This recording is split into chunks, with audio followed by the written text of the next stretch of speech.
राष्ट्र या राष्ट्रवाद, समय समय पर इसकी अवधारणा, इसकी व्यापकता, क्या ये एक दूसरे की पूरक हैं या फिर नहीं? मौजूदा वक्त में राष्ट्रवाद क्या भिन्न है पहले के मुकाबले, और समय समय पर क्या सरकारें अपने हिसाब से राष्ट्रवाद को परिवर्तित करती रहती हैं? इसी विषय को लेकर हम आगे बढ़ेंगे। जोरदार तालियों के साथ स्वागत कीजिए डॉक्टर संबित पात्रा, तेज तर्रार नेता, राष्ट्रीय प्रवक्ता भारतीय जनता पार्टी के, कन्हैया कुमार, कांग्रेस पार्टी के नए नवेले नेता, अपनी वाकपटुता के लिए जाने जाते हैं।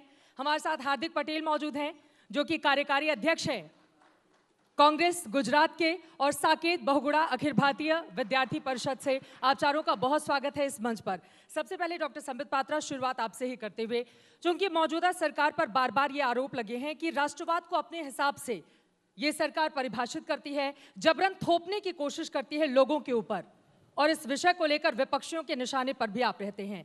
संबित पात्रा के लिए राष्ट्रवाद की अवधारणा क्या है? देखिए चित्रा जी, पहले तो आपको नमस्कार, पूरे पैनल को नमस्कार। मैं देख रहा हूँ विक्रम संपत जी बैठे हैं और बहुत ही महत्वपूर्ण विषय पे चर्चा हो रही है, राष्ट्रवाद, देश हित। मैं इसको पॉलिटिक्स में तो ले जाऊंगा धीरे धीरे, क्योंकि पॉलिटिक्स तो अल्टीमेटली होना ही है। उससे पहले थोड़ा ब्रॉड पर्सपेक्टिव में डिस्कस करते हैं। देश और राष्ट्र, ये दोनों शब्द पर्यायवाची नहीं है, भिन्न भिन्न है। देश की बाउंड्री होती है, देश की एक अर्थनीति होती है, देश में काउंसिल ऑफ मिनिस्टर्स होते हैं, देश का प्रधानमंत्री होता है, देश की अपनी एक छवि होती है, देश का एक आर्मी होता है। दिस इज कंट्री, देश। राष्ट्र एक सोच होता है, उसकी बाउंड्री नहीं होती है। मैं एक उदाहरण दे रहा हूं। गंगा, गंगा को आप अगर देश के नजरिए से देखें तो गंगा एक नदी है, उसकी धाराएं हैं, उसके तट हैं, वो कहीं से उद्गम होती है और कहीं समा जाती है। ये गंगा अगर देश के नजर से देखी जाए तो नदी है, अगर राष्ट्र के नजर से देखा जाए तो गंगा मां है। गंगा एक सोच है, वो जननी है, वो भागीरथी है, वो सिरसरी है, वो गंगा है, वो राष्ट्र है। इसलिए राष्ट्र को बांधा नहीं जा सकता है। राष्ट्र व्यापक है, राष्ट्र बिंदु है किंतु वो सिंधु है। राष्ट्र हिंदू है, राष्ट्र मत है, राष्ट्र व्योम है। इसलिए राष्ट्र को लेकर दो मत कभी नहीं हो सकते हैं। मेरे विचार अच्छे हैं तो मेरे लिए मेरा राष्ट्र मेरी मां है, मेरे विचार में कहीं खोट है तो मेरे लिए मेरा राष्ट्र मां नहीं हो सकता। राष्ट्रवाद क्या है?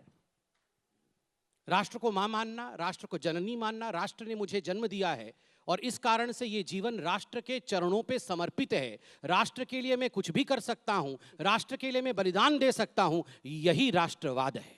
कन्हैया, अब आपके पास आते हुए, बीजेपी के राष्ट्रवाद से आप लोगों को इतनी दिक्कत क्यों है? और इसी से जुड़ा हुआ ये सवाल भी कि लेफ्ट में आप ज्यादा राष्ट्रवादी थे या कांग्रेस पार्टी में आकर वो राष्ट्रवाद और ज्यादा बढ़ गया है? सबसे पहले चित्रा जी, आपका बहुत बहुत धन्यवाद, और आज तक का धन्यवाद कि उन्होंने इस कार्यक्रम के लिए बुलाया है। आपके सभी दर्शकों का बहुत बहुत स्वागत, बहुत धन्यवाद। मैं समझता हूं कि आपने दो सवाल पूछे हैं एक सवाल में। पहला सवाल आपने पूछा है कि आपको बीजेपी के राष्ट्रवाद से क्या दिक्कत है। मुझे बीजेपी के राष्ट्रवाद से दिक्कत नहीं है। मैं सिर्फ ये कहता हूँ कि ये देश है, ये राष्ट्र है, जिसको आप नेशन कहिए, कंट्री कहिए, ये आपकी इच्छा है। लेकिन ये जो देश है, ये राष्ट्र है, ये देश के संविधान से चलेगा। संविधान क्या है? संविधान एक सोशल कॉन्ट्रैक्ट है। उस सोशल कॉन्ट्रैक्ट को 1947 के बाद जब देश आज़ाद हुआ तो 1950 में जब संविधान लागू हुआ, और आज देश के पहले राष्ट्रपति राजेंद्र प्रसाद जी की जयंती है, आज खुदीराम बोस की जयंती है। आप देखिए कि तमाम अलग अलग धाराओं के लोग अंग्रेजों से लड़ करके 200 साल की जो गुलामी थी उसको समाप्त कराया, देश आज़ाद हुआ। और संबित जी बोल रहे हैं, संबित जी की पार्टी के एक युवा तेज तर्रार नेता ने कहा कि आज़ादी लीज पर है 99 साल की। तो ये ना आज़ादी को मानते हैं, ना देश के संविधान को मानते हैं। तो कोई भी राष्ट्र जिस नियम कानून से चलेगा, उसकी जो पुस्तिका है वो इस देश का संविधान है। और इस देश का संविधान कहता है कि इस देश में रहने वाले तमाम जाति और धर्म के लोग इस देश के नागरिक हैं, और उनके लिए कुछ कर्तव्य निर्धारित किए गए हैं, उनका कुछ अधिकार निर्धारित किया गया है। हमारा मानना है कि राष्ट्र का नाम लेकर के ये अपना व्यक्तिगत जेब भरते हैं। कैसे? टीवी पे आकर के रोज राष्ट्र राष्ट्र करते हैं, लेकिन अभी इनको आईटीडीसी का चेयरमैन बना दिया गया है। तो इनका राष्ट्रवाद दरअसल व्यक्तिवाद है, और इस व्यक्तिवाद से मुझे दिक्कत है। हम समूहवाद में भरोसा करते हैं, हम कलेक्टिव अंडरस्टैंडिंग में बिलीव करते हैं, और इसीलिए हम कहते हैं कि यह देश सब लोगों के मिलने से बनेगा, चाहे वो हिंदू हो, मुसलमान हो, सिख हो, ईसाई हो, दलित हो, ब्राह्मण हो, काला हो, गोरा हो, महिला हो, पुरुष हो। इससे देश बनता है, इससे राष्ट्र बनता है, और इसकी परिभाषा इस देश के संविधान में है। और उस संविधान से इतर कोई भी व्यक्ति, चाहे वो संबित पात्रा हो या इस देश के प्रधानमंत्री हो, उनके खिलाफ हम डट करके खड़ा होंगे। ये हमको जेल में डाल दें, लेकिन सही को सही और गलत को गलत कहेंगे। ये हमारी समझदारी है। संबित पात्रा जी, पहली बात है, मुझे लगता है व्यक्तिगत करने की आवश्यकता नहीं है, चूंकि एक स्लाइड रिमार्क है, व्यक्तिगत रिमार्क है, मैं कह देता हूं इस पे। यस, मैं आईटीडीसी का चेयरमैन बना हूं, और मैं बता दूं, मैं यहाँ पैनल में बैठे सभी लोगों का सम्मान करता हूँ, सभी पढ़े लिखे हैं। ये तो डॉक्टर है ना सर, मैं बीच में नहीं बोल रहा था। कौन सा कोहिनूर है? इस प्रकार से इनको टूरिज्म डिपार्टमेंट का चेयरमैन बना दिया गया है। पैरासीटामोल के बारे में इनको बताना चाहिए। कोरोना का थर्ड वेव कोई बात नहीं, थर्ड वेव आने वाला है। थर्ड वेव, ये डॉक्टर हैं, एमबीबीएस हैं। ठीक है, इससे पहले ओएनजीसी का डायरेक्टर बना दिया था। ऐसी क्या काबिलियत है? ऐसा कौन सा चेयरमैन बना दिया गया है? जवाब तो सुनिए, आपने सवाल खड़े किए। नहीं, चित्रा जी, कुमार जी प्लीज, नहीं है चित्रा जी, नीतिगत सवाल है। चित्रा जी, ऐसे नहीं, व्यक्तिगत टिप्पणी नहीं चित्रा है। जी, सवाल का जवाब दीजिए। चित्रा जी, चित्रा जी, कंट्रोल सवाल का जवाब प्लीज। तो सुनिए, दो चित्रा लोग और जी, इंतजार कर रहे हैं। चित्रा जी, मैं संबित रिक्वेस्ट पात्रा जी। करूंगा कि हम लोग अपने एजुकेशन का सर्टिफिकेट यहाँ पर अपने व्यवहार से दें। हम पढ़े लिखे हैं कि नहीं, हम अपने व्यवहार से यहाँ प्रदर्शित करें। चिल्लाकर प्रदर्शित करने की कोई आवश्यकता नहीं है। चित्रा जी, मैं कन्हैया जी का भी रोज टीवी में जाकर के चिल्लाते हैं, हुआ हुआ करते हैं, और हमको ज्ञान दे रहे हैं कि चिल्ला करके बात नहीं। मैं ज्ञान किसी को देने मैं ज्ञान नहीं दे रहा हूँ, मगर हम मार्केट प्लेस में बैठ के ये मुर्गा लड़ाने वाला काम नहीं कर रहे हैं।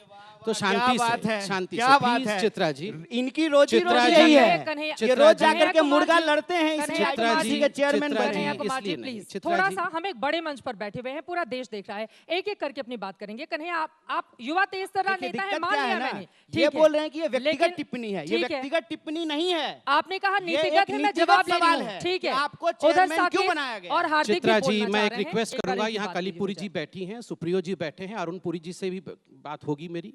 देखिए, हम एक पार्टी हैं, हम यहाँ पर कोई कॉलेज यूनियन की लड़ाई लड़ने नहीं आए हैं। मैं एक बहुत बड़े चैनल में बैठा हूँ, सम्मान के साथ बैठा हूँ, और मेरी इच्छा है कि सम्मान के साथ बात की जाए। मैं अरुणपुरी जी से रिक्वेस्ट करता हूँ, आप एक बहुत बड़े चैनल के मालिक हैं, इस प्रकार से स्ट्रीट फाइट करने के लिए ना बुलाया करें। We are not cocks and bulls की हम आके स्ट्रीट पे लड़े। अब वो नहीं मैं बोलेंगे, उत्तर दे आप रहा हूँ, मैं उत्तर दे दीजिए, ठीक है। शांति से उत्तर दूंगा, मैं लड़ूंगा नहीं। हम पढ़े लिखे लोग हैं। देखिए, आपने कहा आपकी क्या क्वालिफिकेशन है, मैं बता दूं, मैं आईटीडीसी का चेयरमैन बना, मेरे से पहले शंकर सिंह वघेला थे गुजरात के, मैं उनसे ज़्यादा पढ़ा लिखा हूँ। मैंने एमबीबीएस किया, मैंने एमएस किया, मैंने एमआरसीएस किया लंदन से, उसके बाद मैंने यूपीएससी क्वालिफाई की, 19th रैंक थी मेरी ऑल इंडिया में। अगर ये पढ़ा लिखा नहीं है, ये क्वालिफिकेशन नहीं है, सोनिया गांधी क्या पढ़ी लिखी है? Is she qualified to be the prime minister of India? Is Rahul Gandhi qualified to be the prime minister of India? ये डॉक्टरों का आप क्या बेइज्जती करते हैं? आप मुझे किसी ने ट्विटर में कल भेजा कि आपने कोई डोनेशन वाले कॉलेज से, मैं नहीं, ऑल इंडिया मेडिकल मैंने क्वालिफाई करके मेडिसिन किया है। 20-20, 100 लोग क्वालिफाई करते हैं, उसमें क्वालिफाई। जस्ट अ सेकंड, कहाँ क्लिनिक है ये मत पूछिए, एक सेकंड रुक क्यों नहीं पूछे आप डॉक्टर हैं? ठीक है, हम जिस मुद्दे पर बैठे हैं, मुझे लग रहा है कि इधर जस्ट उधर अ सेकंड, जाते हुए नहीं, एक सेकंड, मैं आप अपनी बात पूरी सबका जवाब कीजिए। दूंगा। कन्हैया, आपसे भी गुजारिश है, एक बात प्लीज। मैं गुजारिश कर अभी रहा हूँ, दो लोग चुपचाप एक बैठे हुए सेकंड नहीं, हैं। चुपचाप बैठे हुए हैं, तो यहाँ पर लड़ाई नहीं करनी चाहिए प्लीज। आप यहाँ क्वालिफिकेशन पे हैं, तो मैंने अपने क्वालिफिकेशन को रखा है। यूपीएससी का मैं 2000 बैच का 19th रैंक होल्डर हूं। उस समय यूपीए की सरकार थी, कोई बीजेपी ने मुझे नहीं घुसा दिया था यूपीएससी में। इसलिए ये क्वालिफिकेशन पूछने का, यहाँ पर जो लोग 50-50 साल तक थीसिस करते हैं, हमारे पैसे पे पलते हैं, वो यूपीएससी वालों को पूछेंगे कि तुम्हारी क्वालिफिकेशन क्या है? Stop that.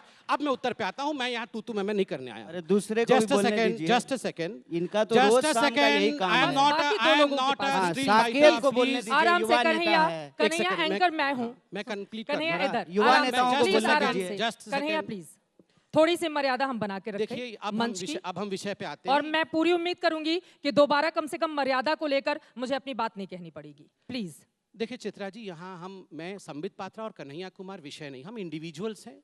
यहाँ विषय है कि क्या मोदी जी देश को अच्छा चला सकते हैं या राहुल गांधी देश को अच्छे से लीड कर सकते हैं? ये विषय नहीं है। एक सेकंड सर, विषय है राष्ट्र और राष्ट्रवाद। Topic just a second sir. Topic क्या है चित्रा जी? ठीक चित्रा है, जी, एक बार फिर उनकी से जल्दी मैं से बोल संबित जी सकता आप हूं अपनी बात पूरी कैसे कीजिए, पूरी प्लीज, करूं? आराम से। आप अगर अपनी ये बात इसी पूरी प्रकार कीजिए, होता दोनों रहेगा को तो पूरी इंतजार कैसे नहीं है। करे? हार्दिक पटेल भी गुजरात देखो से आए हुए हैं, यहाँ वो पर ये इंतजार कर रहे हैं। ठीक है, हार्दिक पटेल तो कम से कम चिल्ला तो नहीं रहे हैं, सुन तो लीजिए।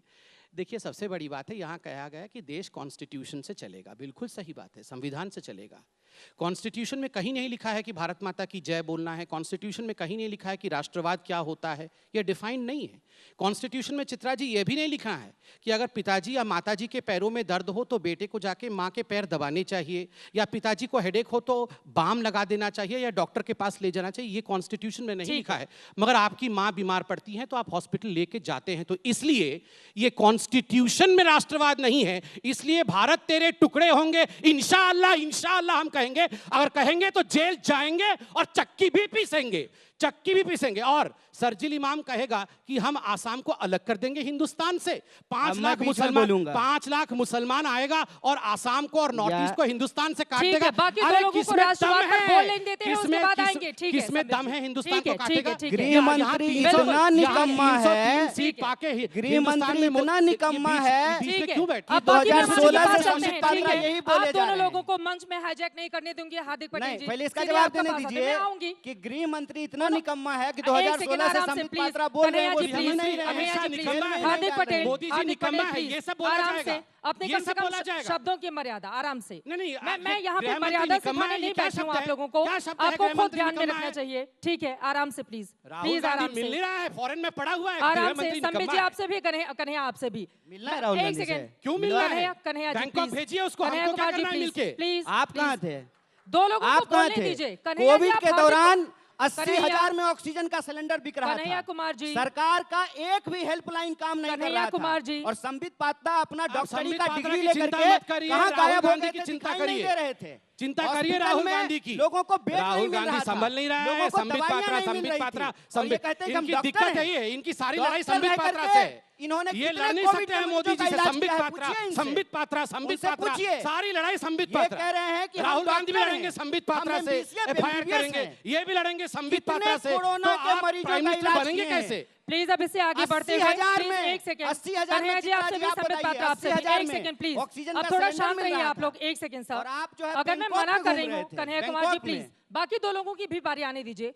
हार्दिक पटेल जी, राष्ट्र और राष्ट्रवाद के मुद्दे पर हम चर्चा कर रहे हैं। यहाँ पर गर्मागर्म बहस हो गई, उससे आगे बढ़ते हुए कांग्रेस पार्टी के लिए, आपके लिए राष्ट्रवाद क्या है? क्या कन्हैया कुमार जी जो बातें कही हैं आप उससे इत्तेफाक रखते हैं, सहमति है आपकी उस पर? देखिए, राष्ट्रवाद को मुद्दे पर सभी लोग अपने अपने जहन में इस देश के प्रति मोहब्बत और प्रेम रखते हैं, चाहे सरकार हो या विपक्ष हो। सब लोग एक दूसरों की मदद करके, एक दूसरों को आगे बढ़ा के इस राष्ट्र को मजबूत करने का काम करते हैं। और ये शुरुआत कांग्रेस ने आज़ादी की लड़ाई से शुरुआत की है। हम गुजरात में मान लीजिए कि कोरोना महामारी के दौरान किसी को तकलीफ थी, किसी को ऑक्सीजन की बोतल चाहिए थी, तो हम लोगों ने उनको मदद करने का काम किया। यही राष्ट्रवाद है। और कांग्रेस पार्टी का एक एक कार्यकर्ता, कांग्रेस पार्टी के जितने भी पदाधिकारी हैं, वो इस देश के प्रति अपनी मोहब्बत रखते हैं। और इसीलिए हमने इस देश को मजबूत करने के लिए अभी तक की लड़ाई लड़ी है। संबित जी ने जो बात कही, उस बात से मैं बिल्कुल अलग मानता हूँ कि सरकार जो भी हो वो सिर्फ गंगा माता पर ही बात नहीं करेगी।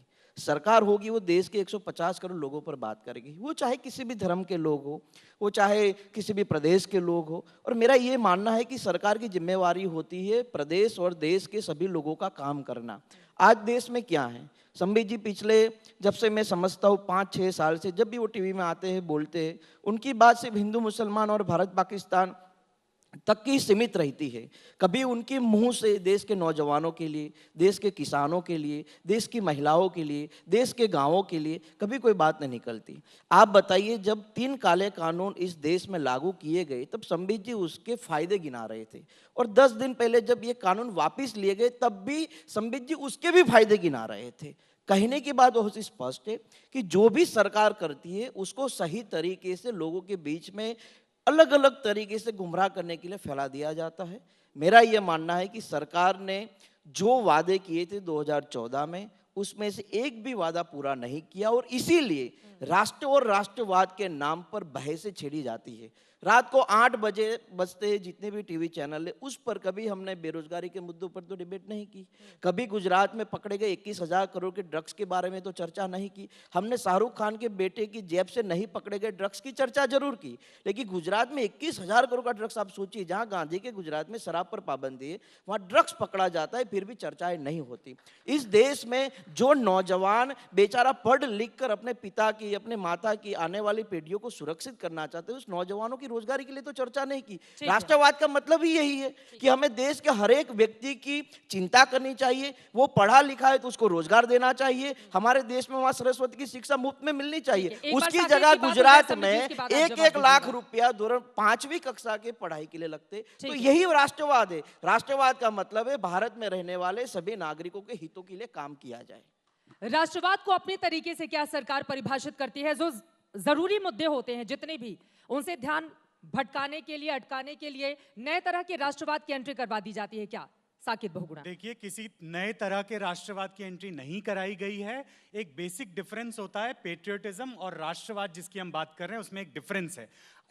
अभी कन्हैया जी की बातों से जैसा हमें पता चला कि इनका मानना है कि भारत एक देश के रूप में शायद 1947 में पैदा हुआ, लेकिन हमारा ये मानना है और देश के अधिसंख्य लोगों का ये मानना है कि इंडिया एक पॉलिटिकल कंट्री के रूप में तो 1947 में भारत को आज़ादी मिली, लेकिन एक राष्ट्र के रूप में हजारों वर्षों से भारत की एक सनातन परंपरा है। एक सनातन राष्ट्र के रूप में भारतवर्ष हजारों वर्षों से है, इसीलिए हम भारत माता के रूप में राष्ट्र को पूजते हैं। हम मानते हैं कि स्त्री में ही जनन की शक्ति है, माता से मातृत्व आता है और माता की वजह से भाइयों में भ्रातृत्व आता है या बहनों में भ्रातृत्व आता है, और इसलिए राष्ट्रवाद जो है वो भारत माता पर आधारित है, हमारा राष्ट्रवाद।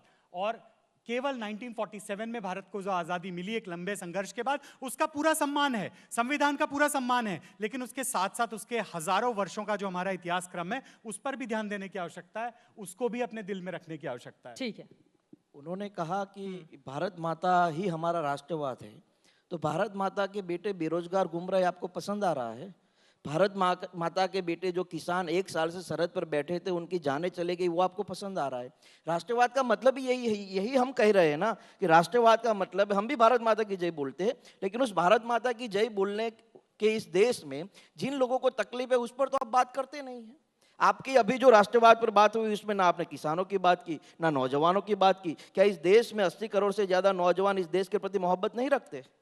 कृषि कानून वापस तो ले लिए गए ना अब, और प्रधानमंत्री ने राष्ट्र के नाम संबोधन में माफी भी मांगी उसको। अच्छा, 1 साल के भीतर 700 लोगों की मृत्यु हो जाती है। उन्होंने कहा वो किसानों के हक में था, 700 लोगों की मौत के बाद आपने माफी मांगी। किसान यही कहते थे ना, आज देश का नौजवान कहता हमें रोजगार दीजिए, आप नहीं देते। किसान ने कभी नहीं मांगा था 3 कृषि कानून, आपने दे दिया। 700 लोग की मृत्यु हो गई ना। अब सोचिए ये कोई बड़ी बात नहीं आपको दिखती।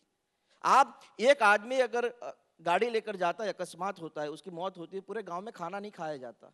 700 किसानों की मृत्यु हो गई, हमारे प्रधानमंत्री जी आते, वो टीवी में जाके कहते कि मेरी गलती हो गई, मैं माफी मांगता हूँ, मैं वापिस ले। चलो आपने लिया 1 साल के बाद, ठीक है, किसान तो 1 साल से बात कर रहे थे। सरकार ने पार्लियामेंट में खड़ा होकर के देश के कृषि मंत्री ने कहा कि किसान आंदोलन के दौरान जितने भी लोग मारे गए हैं वो मारे नहीं गए हैं, वो शहीद हुए हैं, और वो कहते हैं कि हमारे पास कोई आंकड़ा नहीं है, इसीलिए हम मुआवजा नहीं दे सकते हैं। ठीक है, देखिए मैं कहता हूं कि बहस को उलझाना नहीं चाहिए। ठीक है साकेत जी, हम ये कभी नहीं कहते हैं कि भारत 1947 में पैदा हुआ है। भारत का इतिहास 5000 सालों का इतिहास है। हम ये नहीं कहते हैं कि 1947 में पैदा हुआ। हम ये कहते हैं कि आज हम जिस नेशन स्टेट में रहते हैं, जिस नेशन स्टेट में रहते हैं, उस नेशन स्टेट की एक बाउंड्री है, और उस बाउंड्री के भीतर रहने वाले जो लोग हैं, राष्ट्रवादी आप लेफ्ट में ज्यादा थे, कांग्रेस में ज्यादा हो गए हैं जी। राष्ट्रवादी आप लेफ्ट पार्टी में ज्यादा थे, कांग्रेस में आकर ज्यादा हो गए हैं। देखिए, इस देश के भीतर जितनी भी राजनीतिक दल हैं, हाँ, जो चुनाव लड़ते हैं, वो इस देश के संविधान में आस्था रखते हैं, उसमें भरोसा रखते हैं, चाहे वो लेफ्ट पार्टी हो, कांग्रेस पार्टी हो, बीजेपी हो। हाँ। ज्यादा और कम का सवाल नहीं है। ठीक है। सवाल ये है कि इस बहस को खड़ा करके कौन सी बहस को गुमराह किया जा रहा है, इसको हमको समझना पड़ेगा। हम क्या कह रहे हैं कि भाई भारत माता है हमारी, और भारत की भूमि पे पैदा होने वाला हर इंसान इस देश का नागरिक है, और वो नागरिक जब नौकरियों के बिना भटकता है, जब उसको ऑक्सीजन सिलेंडर नहीं मिलता है, अस्पताल में बेड नहीं मिलता है, किसानों को आत्महत्या करनी पड़ती है, महिलाओं के साथ दुर्व्यवहार होता है, इस देश की जो राष्ट्रीय संपत्ति है उसको सोच के बताइएगा। इस देश की राष्ट्रीय संपत्ति